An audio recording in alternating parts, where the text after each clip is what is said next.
Russian gas giant Rosneft. Session is reported to be a former KGB agent and close friend of Putin's. According to Steele's Russian sources, Page is offered brokerage fees by Sechin on a deal involving a 19% share of the company. According to Reuters, the sale of a 19.5% share of Rosneft later takes place with unknown purchasers and unknown brokerage fees. Also, according to Steele's Russian sources, the campaign is offered documents damaging to Hillary Clinton, which the Russians would publish through an outlet that gives them deniability, like WikiLeaks. The hacked documents would be in exchange for a Trump administration policy that de-emphasizes Russia's invasion of Ukraine and instead focuses on criticizing NATO countries for not paying their fair share. Policies which, even as recently as the president's meeting last week with Angela Merkel, have now presciently come to pass. In the middle of July, Paul Manafort, the Trump campaign manager and someone who is long on the payroll of pro-Russian Ukrainian interests, attends the Republican Party convention. Carter Page, back from Moscow, also attends the convention. According to Steele, it was Manafort who chose Page to serve as a go-between for the Trump campaign and Russian interests. Ambassador Kislyak, who presides over a Russian embassy in which diplomatic personnel would later be expelled as likely spies, also attends the Republican Party convention and meets with Carter Page and additional Trump advisors J.D. Gordon and Walid Phares. It was J.D. Gordon who approved Page's trip to Moscow. Ambassador Kislyak also meets with Trump National Security Campaign Chair, and now Attorney General Jeff Sessions. Sessions would later deny meeting with Russian officials during his Senate confirmation hearing. Just prior to the convention, the Republican Party platform is changed, removing a section that supports the provision of lethal defensive weapons to Ukraine, an action that would be contrary to Russian interests. Manafort categorically denies involvement by the Trump campaign in altering the platform. But the Republican Party delegate who offered the language in support of providing defensive weapons to Ukraine states that it was removed at the insistence of the Trump campaign. Later, J.D. Gordon admits opposing the inclusion of the provision at the time it was being debated and prior to its being removed. Later in July, and after the convention, the first stolen emails detrimental to Hillary Clinton appear on WikiLeaks. A hacker who goes by the moniker Guccifer2 claims responsibility for hacking the DNC and giving the documents to WikiLeaks. But leading private cybersecurity firms, including CrowdStrike, Mandiant, and ThreatConnect, review the evidence of the hack and conclude with high certainty that it was the work of APT-28 and APT-29, who are known to be Russian intelligence services. The U.S. intelligence community also later confirms that the documents were in fact stolen by Russian intelligence and Guccifer2 acted as a front. Also in late July, candidate Trump praises WikiLeaks, says he loves them, and openly appeals to the Russians to hack his opponents' emails, telling them that they will be richly rewarded by the press. On August 8th, Roger Stone, a longtime Trump political advisor and self-proclaimed political dirty trickster, boasts in a speech that he has communicated with Assange and that more documents would be coming, including an October surprise. In the middle of August, he also communicates with a Russian cutout Guccifer2 and authors a Breitbart piece denying Guccifer's links to Russian intelligence. Then later in August, Stone does something truly remarkable when he predicts that John Podesta's personal emails will soon be published. Trust me, he says, it will soon be Podesta's time in the barrel, #CrookedHillary. In the weeks that follow, Stone shows a remarkable prescience. I have total confidence that WikiLeaks and my hero, Julian Assange, will educate the American people soon, he says, #LockHerUp. Payload coming, he predicts, and 2 days later, it does. WikiLeaks releases its first batch of Podesta emails. The release of John Podesta's emails would then continue on a daily basis up until the election. On Election Day in November, Donald Trump wins. Donald Trump appoints one of his high-profile surrogates, Michael Flynn, to be his national security advisor. Michael Flynn has been paid by the Kremlin's propaganda outfit RT in the past, as well as another Russian entity. In December, Michael Flynn has a secret conversation with Ambassador Kislyak about sanctions imposed by President Obama on Russia over its hacking designed to help the Trump campaign. Michael Flynn lies about this secret conversation. The vice president unknowingly then assures the country that no such conversation ever happened. The president is informed that Flynn has lied and Pence has misled the country. The president does nothing. 2 weeks later, the press reveals that Flynn has lied, and the president is forced to fire Mr. Flynn. The president then praises the man who lied, Mr. Flynn, and castigates the press for exposing the lie. Now, is it possible that the removal of the Ukraine provision from the GOP platform was a coincidence?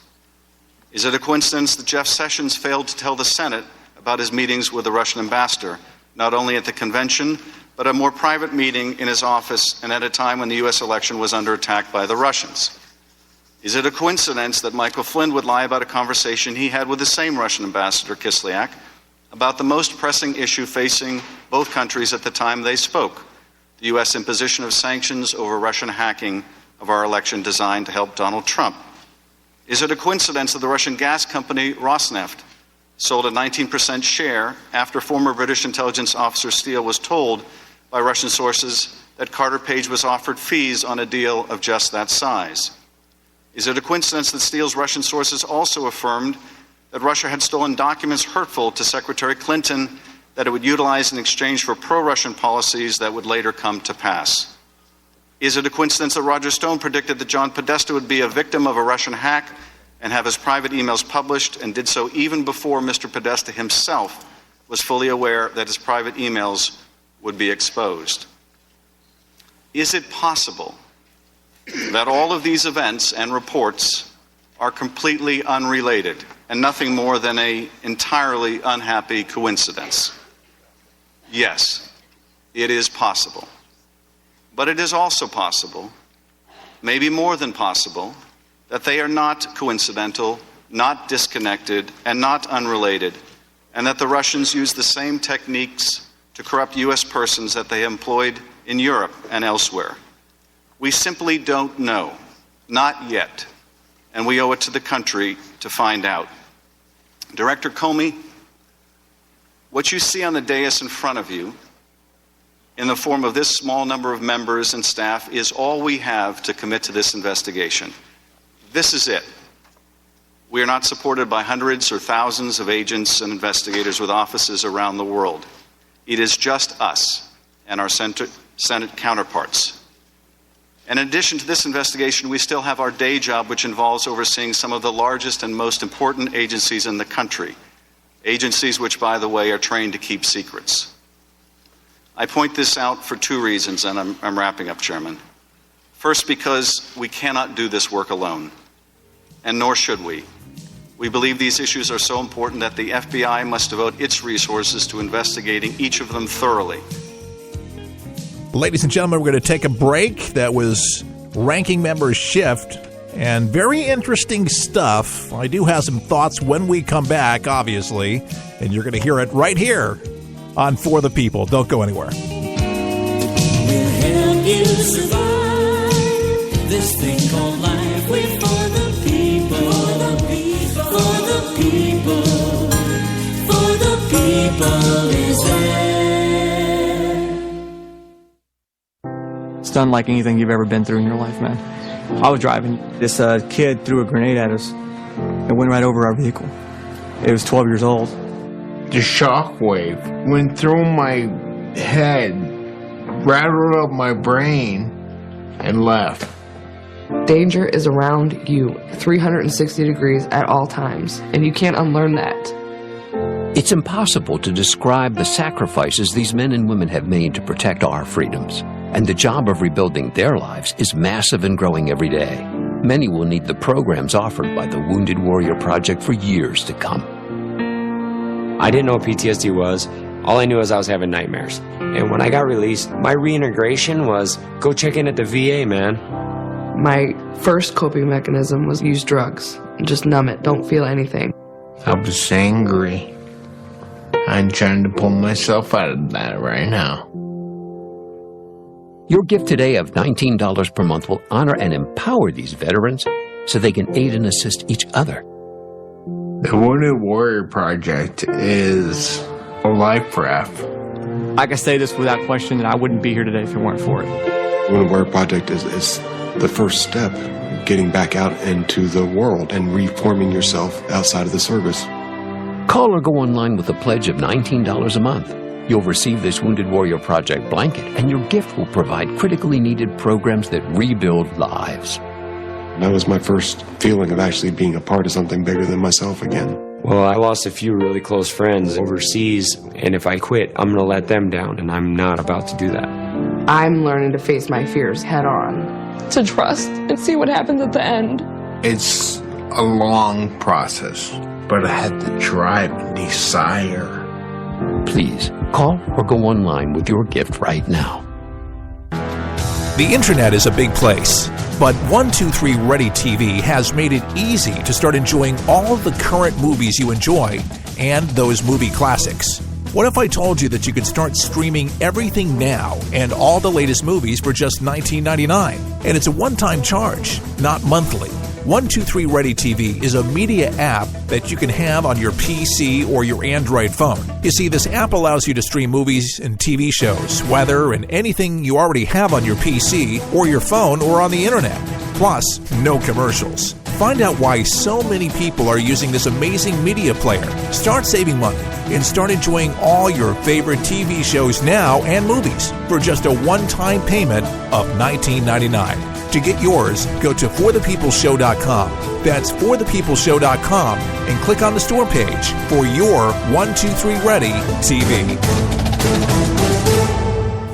For the People is on the air for you. Each day we strive to tell it to you straight, not watered down, so you can know what's going on each day.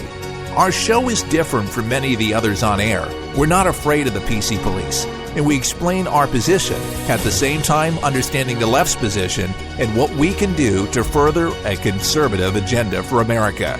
For the People is listener-supported and relies on listeners like you to help us get the word out. So, if you like what we do and want to help For the People, sign up today at our website at forthepeopleshow.com. That's forthepeopleshow.com.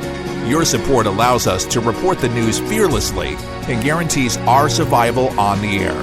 As a thank you, we'll send you our monthly newsletter with commentary and money-saving tips. Can we count on your support? Thank you for helping America. To become a For the People member, log on to forthepeopleshow.com. Now,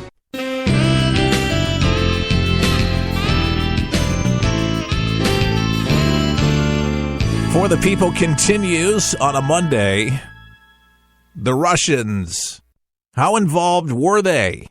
How involved have they been in our country and other countries? The truth of the matter is, that the Russians have been spying on us and trying to tear down our democracy because they don't like us. They've not liked us. And they don't like other countries too, so don't take it personal. But they have to be held accountable for what they do. Now, hacking, I have to make this very clear. This is not the first hack. We've been hacked before. We've been hacked by other countries. China, Iran, our Pentagon's been hacked in, the CIA, the FBI's been hacked into. But to show, that there was there was a direct link with Russia and our elections to show that they emphatically made Donald Trump president. You know what I'm saying? It just is ridiculous is what I just said about pregnancy. He is a president of the United States. So the way it sounds right now, just listening to everything that I've heard, it almost sounds like we have that much influence, apparently, that we've allowed Russia to totally dictate for the American people who was to be elected into the White House. Emphatically, it just sounds like everything would lead you to believe what has been said thus far, to show you that basically he's not legitimate. He's not legitimate. That's basically what that shows. I have a bunch of tweets coming in today. A bunch of calls coming in saying, can you just believe